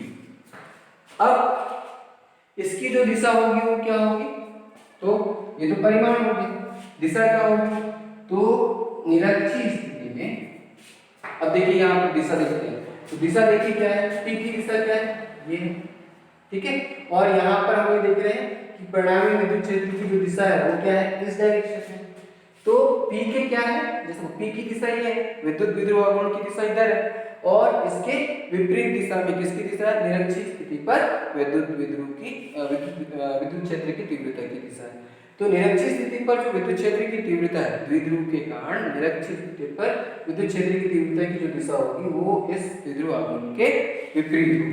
तो मैं इसको लिख देता हूँ, दिशा किसके विपरीत होगी, हम बोलेंगे इस p के, है ना, द्विध्रुव आघूर्ण ऐसे लिख देते हैं, दिशा द्विध्रुव आघूर्ण p के विपरीत दिशा में, इस तरह से हमारे पास क्या हो जाएंगे, तो इस तरह से। अब एक बात और देखिए, थोड़ा सा तुलना करते हैं किसमें, अक्षीय स्थिति और निरक्षीय स्थिति में। तो अक्षीय स्थिति में देखिए हमने E एक्सियल में हमने क्या लिखा, 1/4 pi epsilon naught 2p upon r cube, clear. निरक्षीय स्थिति में हमने क्या लिखा, इक्वेटोरियल बोलते हैं इसको इंग्लिश में, तो ये इसमें हमारे पास क्या मिला 1/4 pi epsilon naught p upon r cube, ये हमको मिल रहा है ना। तो अक्षीय स्थिति में और निरक्षीय स्थिति में, तो दोनों स्थिति में किस स्थिति पर विद्युत क्षेत्र की तीव्रता अधिक होगी। तो हमने यहाँ पर इसको कैलकुलेट किया, यहाँ पर इसमें तुलना करने पर हमने पाया कि जो ई एक्सियल है वो क्या होता है, 2 गुना होता है किसका, ई इक्वेटोरियल। ठीक है, अर्थात अक्षीय स्थिति पर विद्युत क्षेत्र की तीव्रता, किसी भी द्विध्रुव के अक्षीय स्थिति पर विद्युत क्षेत्र की तीव्रता उसके निरक्षीय स्थिति पर विद्युत क्षेत्र की तीव्रता का 2 गुना होता है। इस तरह से हम उसको दिखा सकते हैं। ठीक है, इसके बाद देखते हैं सामान्य स्थिति। अब हम क्या देखते हैं, किसी भी स्थिति पर विद्युत क्षेत्र की तीव्रता, किसके कारण, वैद्युत द्विध्रुव के कारण किसी भी स्थिति पर विद्युत क्षेत्र की तीव्रता, हम बोलते हैं वैद्युत द्विध्रुव के कारण किसी भी स्थिति पर। ठीक है, आप लोग लिख देंगे सामान्य स्थिति पर, वैद्युत द्विध्रुव के कारण सामान्य स्थिति पर, या किसी भी स्थिति पर। आप लोग क्या लिखेंगे, विद्युत द्विध्रुव के कारण किसी भी स्थिति पर विद्युत क्षेत्र की तीव्रता। तो हम यहाँ पर ले लेते हैं। ठीक है, उस चीज को भी समझना बहुत इंपॉर्टेंट है। यहाँ पर देखते हैं, यहाँ पर हमने ये ले लिया, ये इस तरह से एक वैद्युत द्विध्रुव लिया, माइनस प्लस की ये अपन ने ले लिया इस तरह से। ठीक है, यहाँ पर हमने कोई एक बिंदु लिया है, ठीक है, कोई बिंदु P, यहाँ पर इसके मध्य बिंदु से ये कौन सी दूरी है, ये अपने पास R, इस R दूरी पर हम लेते हैं। ठीक, यहाँ पर देखिए P की दिशा क्या है, विद्युत द्विध्रुव के आघूर्ण की, विद्युत द्विध्रुव आघूर्ण की दिशा ये। ठीक है, यहाँ से कितना कोण बना रहा है, हमने बोला थीटा कोण बना रहा है। इसको अपन क्या करते हैं, इसको थोड़ा सा आगे खींच देता हूँ। ठीक, ये थोड़ा सा आगे ले लेते हैं। ठीक है, अब देखिए हम क्या करते हैं, इसको अपन ने ऐसे लिया, हमने क्या किया, ये जो द्विध्रुव है थोड़ा समझ लीजिए, ये जो द्विध्रुव की दिशा है इसको हमने 2 भागों में, इसके 2 घटकों में चिन्हित, इस वैद्युत द्विध्रुव के साथ में ये कितना कोण बना रहा है, तो हमने बोला ये थीटा कोण बना रहा है। कितना कोण बना रहा है, थीटा कोण बना रहा है। तो इसका हम इस दिशा में घटक लेंगे। ठीक है, इस जो हमारे पास ये वाली इसका, इसके 2 घटक बनाना चाह रहा हूं, तो इसके 2 घटक कैसे बनेंगे, समकोणिक घटक, एक ये और एक ये। किसके, यदि इसके साथ ये थीटा बनता है और यदि मान लो ये f है ना, तो इसके 2 समकोणिक घटक, मतलब ये यहाँ से देखिए ये 2 समकोणिक घटक बने। ठीक, तो इसको ये जो f है इसका डायरेक्शन अभी ये, इसके साथ ये कोण थीटा है, तो इसका इस f का क्षैतिज घटक, मतलब अभी इससे थीटा बन रहा है, तो ये कौन सा घटक होगा, f cos थीटा, और इसके साथ कोई कोण नहीं बन रहा है, तो ये कौन सा होगा, f sin थीटा। यही चीज हम करने वाले हैं। देखिए यहाँ पर ये जो f है इसका थीटा के साथ कोण, थीटा किसके साथ बन रही है, तो इस f के 2 घटक बनाओ, क्योंकि सदिश राशि घटक हम किसके बना सकते हैं, वेक्टर क्वांटिटी के। वेक्टर क्वांटिटी को ही हम 2 घटकों में वियोजित किया जा सकता है। तो वहीं पर हम इसके कैलकुलेशन से बचने के लिए हमने इसको क्या किया, 2 घटकों में वियोजित किया। पहले हमने इस P को, ये जो P का डायरेक्शन है माइनस से प्लस की ओर होता है, इस P को मैंने 2 घटकों में वियोजित किया।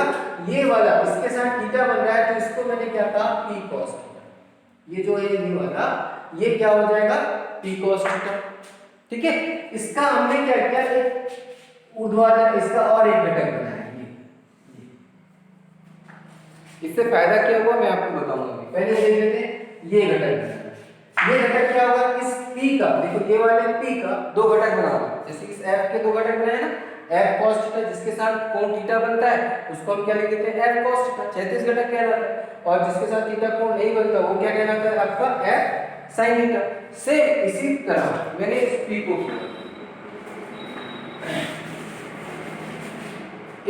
किया है, देखिए यहाँ ये P cos थीटा, तो ये वाला जो घटक होगा वो क्या हो जाएगा, P sin थीटा।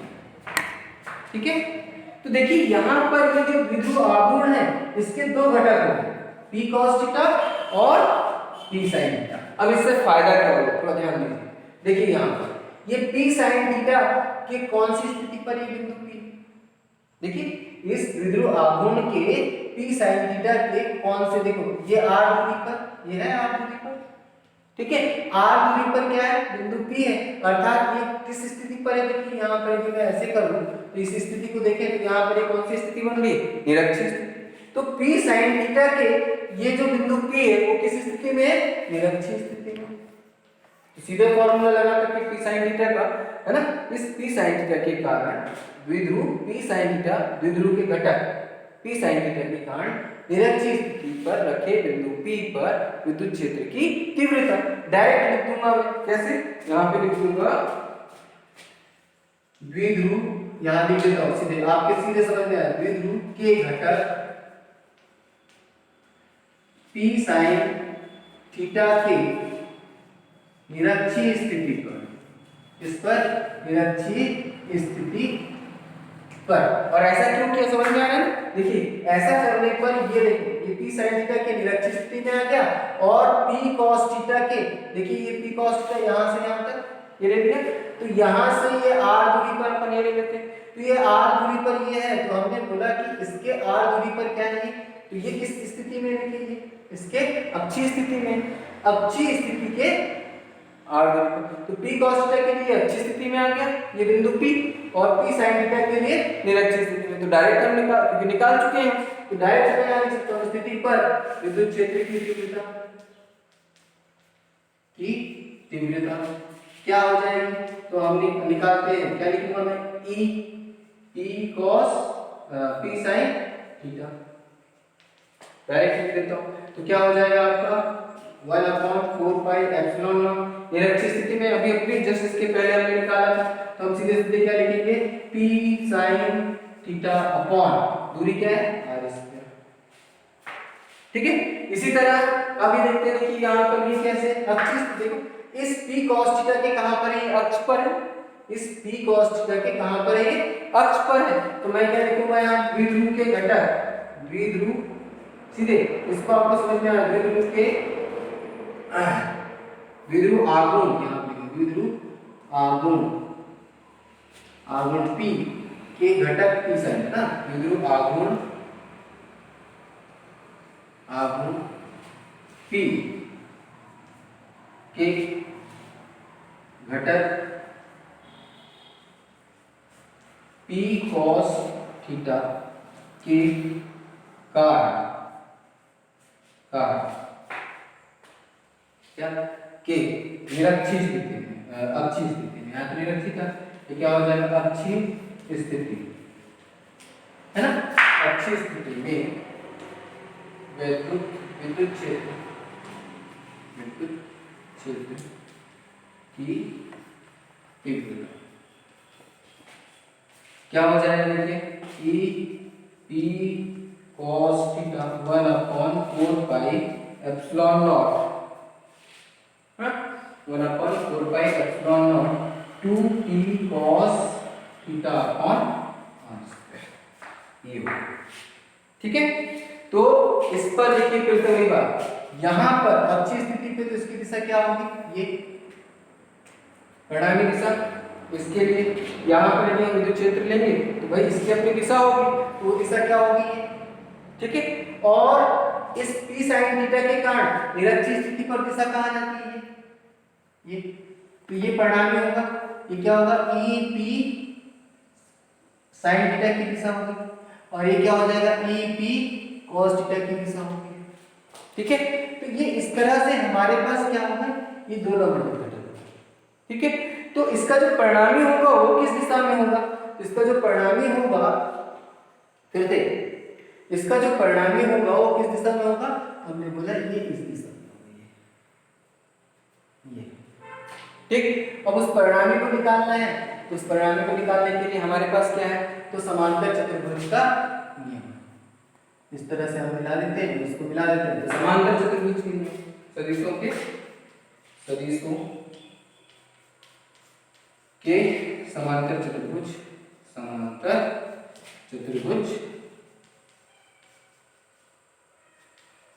के नियम से ऐसा लिख लेते हैं, ठीक है। तो ये हमारे पास क्या हो जाएगा, देखिए EP sin theta EP cos theta ना चतुर्भुज नियम से, क्या हो जाएगा ई टोटल, क्या हो जाएगा रूट के अंदर ई, अच्छा ये दोनों कैसे हैं लंबवत, दोनों लंबवत है तो देखिए क्या हो जाएगा e cos theta whole square plus e p sine theta ये whole square plus 2 e p cos theta into a b cos two a b cos theta है ना, तो ई पी साइन थीटा है ना, ये हमारे पास ये विद्युत क्षेत्र है ना, मैं डायरेक्ट लिखा हूँ इंटू cos थीटा ऐसे हो जाएगा। अब ये चूंकि यहाँ पर एक बात थोड़ा सा ध्यान दीजिए कि यहाँ पर इन दोनों के बीच का जो एंगल है वो कितना है 90, तो थीटा बराबर कितना हो जाएगा 90 और थीटा बराबर 90, तो ये क्या हो जाएगा ये वाला पोर्शन cos थीटा, क्योंकि थीटा बराबर क्या है 90 है, तो ये वाला पोर्शन 0 हो जाएगा क्योंकि cos 90 इक्वल्स टू क्या होता है cos 90 इक्वल्स टू 0 होता है, तो ये पोर्शन 0 हो जाएगा, तो बचेगा क्या अपने पास ये दोनों बचेंगे, इन दोनों का मान रख देते हैं चलिए, तो क्या हो जाएगा देखिए यहाँ पर थोड़ा सा इसको मैं शॉर्ट में बता रहा हूँ देखिए, अच्छा चलो तो लिख ही लेता हूँ 1/4π∁0 p sin theta upon r square का होल स्क्वायर है ना, प्लस ये क्या हो जाएगा आपका 1/4π∁0 2p cos थीटा का होल स्क्वायर, इस तरह से ये हो जाएगा। और ये भी ये हो जाता है तो देखिए यहाँ पर इसको मैं आगे करता हूँ, इसको यहाँ पे लिख लेना आपको, ठीक है, तो मैं इसको आगे कर दे रहा हूँ यहाँ पर ई टोटल, देखिए यहाँ पर ये देखिए ये इसका स्क्वायर होगा, इसका भी स्क्वायर होगा, इसका भी स्क्वायर होगा, इसका भी स्क्वायर होगा, इसका भी स्क्वायर होगा, इसका भी स्क्वायर होगा, तो यहाँ पर बाहर कौन कौन सी देखो ये रूट से बाहर कौन कौन सी चीज आएंगी, ये पूरा आ जाएगा, ये भी आ जाएगा और पी भी आ जाएगा, तो मैं जो जो बाहर आ जाते हैं रूट से तो जब उसको बाहर निकाल दूंगा तो 1/4π∁0 पी बाहर आ जाएगा, आर स्क्वायर बाहर से बाहर आ जाएगा।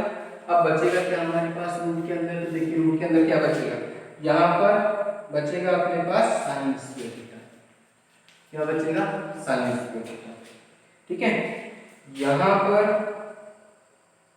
क्या बचेगा,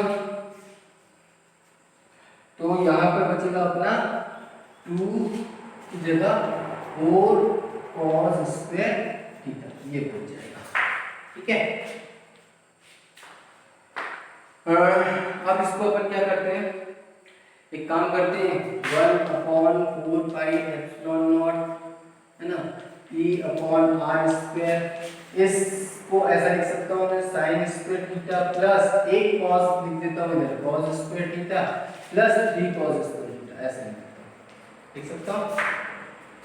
इस 4 को तोड़ दिया, 4 को तोड़ दिया तो हमारे पास क्या आ जाएगा, देखिए यहाँ पर हमारे पास आ जाएगा 1/4π∁0 p/r स्क्वायर रूट, ये इसका मान कितना हो जाता है 1, तो 1 प्लस क्या हो जाएगा 3 cos स्क्वायर थीटा, तो इस तरह से ये सामान्य स्थिति पर हमारे पास किस स्थिति पर आ गया, सामान्य स्थिति पर। तो ये जो सामान्य स्थिति पर है तो क्या इस पर इससे हम क्या अच्छी स्थिति पर निकाल सकते हैं, तो बिल्कुल निकाल सकते हैं। आप ये जो थीटा कोण है अच्छी स्थिति पर निकालने के लिए हम इसको थीटा को क्या करेंगे, तो इसको ऐसे कम करते हुए इसके अक्ष पर लेके आ जाएंगे ऐसे घुमा कर, तो थीटा क्या हो जाएगा 0 हो जाएगा। अब थीटा 0 हो जाएगा तो cos थीटा जो है cos थीटा का मान 0 करें तो ये कितना हो जाता है cos थीटा 1 हो जाएगा, cos 0 यदि थीटा बराबर 0 cos 0 क्या हो जाता है 1, तो यदि ये 1 हो जाएगा तो ये क्या हो जाएगा 3 प्लस 4 और 4 का रूट क्या हो जाता है 2, तो अच्छी स्थिति में निकल जाएगा 2, देखिए 2 यहाँ आ जाएगा तो 2p/r3, ये सॉरी r3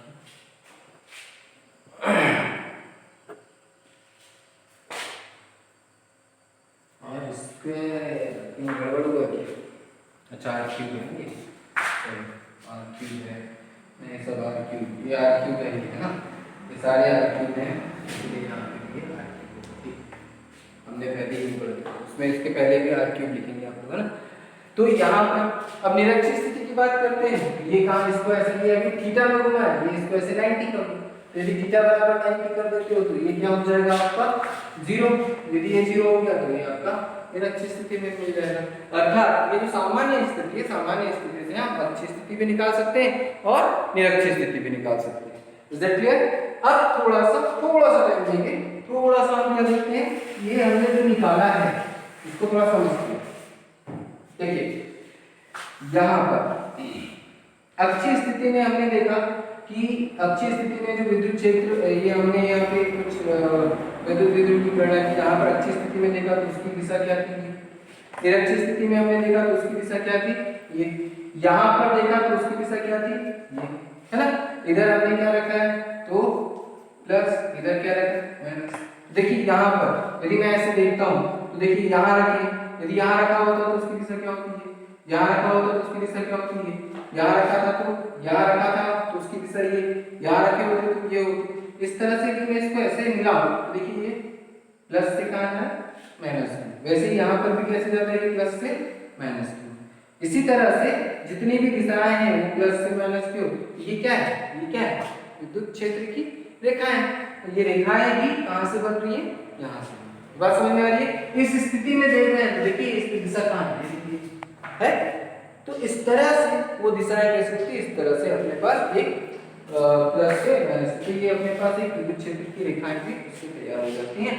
इसके बाद हम आगे और देखेंगे जिसमें हम विद्युत को एक समान विद्युत क्षेत्र में रखने पर किया गया कार्य, है ना, और उस पर ऊर्जा की गणना करेंगे। बहुत सारी मतलब 2-3 चीजें देखेंगे, ठीक है।